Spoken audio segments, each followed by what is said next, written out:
Hello friends, welcome to Gujarat Exam in 10. Myself Hiren Ahir, છેલ્લા 2 વર્ષથી હું GPSC history art and culture and polity છે તે ભણાવી રહ્યો છું.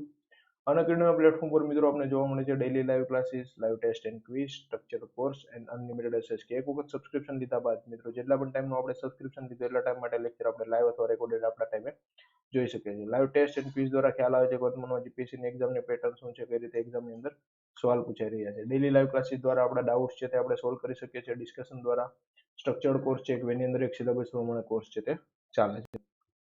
અનએકેડમીના પ્લેટફોર્મ પર મિત્રો આપણે જોવા મળે છે વર્તમાનમાં 1, 3, 6, 12 એન્ડ 24 મહિનાનું સબસ્ક્રિપ્શન. 24 મહિનાના 8,400 છે, પરંતુ એ ભૂલ્યા વગર તમે મારો કોડ એચએટએન યુઝ કરશો તો 8,400 ની જગ્યાએ ફક્ત તમારે 7,560 ચૂકવવાના રહેશે. વાત કરતા હતા આપણે સિદ્ધરાજ જયસિંહની ઉપાધિઓ વિશેની આપણે વાત છે તે કરી ચૂક્યા છીએ. આગળ જે વાત કરતા હતા રાજમાતા મિનળ દેવીએ જે ધોળકાનું મલાવ તળાવ બનાવેલું છે તે ઓકે, એક મલાવ તળાવ અને વિરમગામનું મુનસર તળાવ. મલાવ તળાવ અને મુનસર તળાવ બે તળાવ છે તે રાજમાતા મિનળ દેવી હતા તે બંધાવેલા હતા. તેની વિશે વાત આપણે છે અહીંયા કરી ચૂક્યા છે. આગળ વાત કરીએ આપણે સિદ્ધરાજ જયસિંહના સમયમાં સાહિત્ય કે સિદ્ધરાજ જયસિંહ જ્યારે માળવા ઉપર આક્રમણ કરે છે ત્યારે માળવાના રાજા હતા યશોવર્મા ઉપર આક્રમણ કરે છે. યશોવર્માને મારીને જ્યારે અવંતીનાથનું બિરુદ ધારણ કરે છે એ સમયે મેં તમને એક બીજું સેન્ટેન્સ એવું કીધું હતું કે સિદ્ધરાજ જયસિંહ છે તે પોતાની સાથે ભોજ રાજાનો ગ્રંથ ભંડાર છે તે પાટણ લઈ આવે છે અને ઉપાધિ ધારણ કરે છે સિદ્ધરાજની. પોતાની સાથે છે તે ભોજ રાજાનો ગ્રંથ ભંડાર પાટણ લઈ આવે છે અને પોતાની ઉપાધિ ધારણ કરે છે સિદ્ધરાજની. અને આ ભોજ રાજાના ગ્રંથ ભંડારમાંથી સિદ્ધરાજ જયસિંહ પોતે જ્ઞાન મેળવે છે. સિદ્ધરાજ જયસિંહ જ્ઞાન મેળવે છે અને સિદ્ધરાજ જયસિંહ પ્રેરણા આપે છે. કોને આપે છે? હેમચંદ્રાચાર્યને. સિદ્ધરાજ જયસિંહ જ્ઞાન મેળવે છે અને સિદ્ધરાજ જયસિંહ પ્રેરણા આપે છે હેમચંદ્રાચાર્યને. સિદ્ધરાજ જયસિંહ જો યાદ રાખજો, હેમચંદ્રાચાર્ય સિદ્ધરાજને પ્રેરણા નથી આપતા, સિદ્ધરાજ જયસિંહ હેમચંદ્રાચાર્યને પ્રેરણા આપે છે કે તમે આમાંથી એક વ્યાકરણ ગ્રંથની રચના કરો.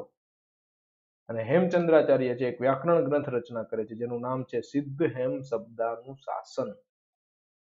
સિદ્ધ હેમ શબ્દાનું શાસન વ્યાકરણ ગ્રંથની રચના કરે છે. આ વ્યાકરણ ગ્રંથ છે જે શ્રીકલ નામના હાથીની અંબાડી પર પાટણની શેરીઓમાં છે તે એની નગર યાત્રા કરવામાં આવે છે.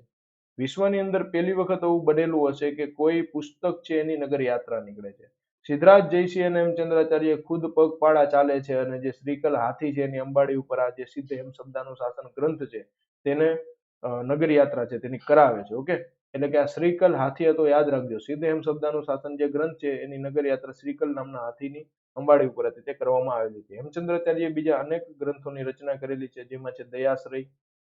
ઓકે, આ દયાશ્રય બુક જે લખેલી હતી હેમચંદ્રાચાર્ય તેના દ્વારા જે હેમચંદ્રાચાર્ય છે એને કાલિકાલ સર્વજ્ઞાનનું બિરુદ મળેલું હતું. કાલિકાલ સર્વજ્ઞ નું બિરુદ હતું તે મળેલું હતું આ દયાશ્રય બુકના કારણે. દેશી નામ માલા લખેલી છે હેમચંદ્રાચાર્ય. છંદાનું શાસન.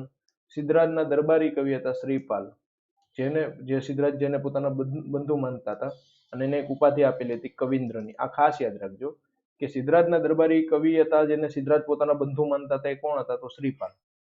અને સિદ્ધરાજે એને એક ઉપાધિ આપેલી હતી. ઉપાધિ કઈ હતી? તો કવિન્દ્રની ઉપાધિ હતી તે આપેલી હતી. શ્રીપાલ જે છે તેમને વેરોચન પરાજય નામનો ગ્રંથ હતો તે લખેલો હતો. યાદ રહે તો ઠીક છે, ન યાદ રહે તો આ બહુ એમપી છે નહીં. સિદ્ધરાજ જયસિંહના શાસનકાળ દરમિયાન બીજા કેટલાક ગ્રંથોની રચના હતી તે થઈ હતી. વાઘભટ્ટ હતા તેને વાઘભટ્ટલાંકાર હતી તે લખેલી હતી. વર્ધમાન સૂર્ય ગણરત્ન મહોદધિ જે બુક હતી તે લખેલી હતી. આચાર્ય જયમંગલ હતા તેને કવિ શિક્ષા નામની બુક હતી તે લખેલી હતી. સિદ્ધરાજના શાસનકાળ દરમિયાન ખંભાતમાં મસ્જિદ હતી તે બંધાવેલી હતી. સિદ્ધરાજના સમયમાં યાદ રાખજો ગુજરાતની સૌપ્રથમ મસ્જિદ ક્યાં હતી તે? ગુજરાતની પ્રથમ મસ્જિદ હતી તે હતી ખંભાતમાં અને સિદ્ધરાજ જયસિંહ છે તેમના શાસનકાળ દરમિયાન મસ્જિદ હતી તે ખંભાતમાં હતી. તે સિદ્ધરાજ જયસિંહે પોતાના પૈસાથી હતી તે બંધાવી આપેલી હતી. કારણ કે ત્યાં જે સિંધી જે હતા તે બીજા લોકો અને મુસ્લિમો હતા એની વચ્ચે મતભેદ થાય છે, માથાકૂટ થાય છે, જેની અંદર મસ્જિદ હતી એ પાડી નાખવામાં આવે છે. સિદ્ધરાજ જયસિંહ ખુદ આનું છે તે નિરીક્ષણ કરે છે અને જાણવા મળે છે કે આમાં મુસ્લિમ જે લોકો હતા એનો કોઈ વાંક નથી અને એની જે ધાર્મિક આસ્થાનું કેન્દ્ર છે એ પાડી નાખવામાં આવે છે.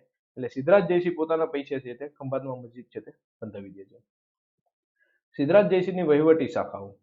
કે મહાઅમાત્ય કોણ હતા? મહાઅમાત્ય એટલે કે સિદ્ધરાજ જયસિંહ પછીનું જે પદ હતું એ કોનું હતું? તો શાંતુ મહેતા હતા પેલા, ત્યારબાદ મુંજાલ મહેતા, દાદક અને આસુક જૈન. મંત્રીઓની અંદર હતા વાઘભટ્ટ, ઉદયન, ગોગિલ અને આનંદ. માળવાના દંડાધિપતિ તરીકે હતા મહાદેવ, જે દાદકના પુત્ર હતા.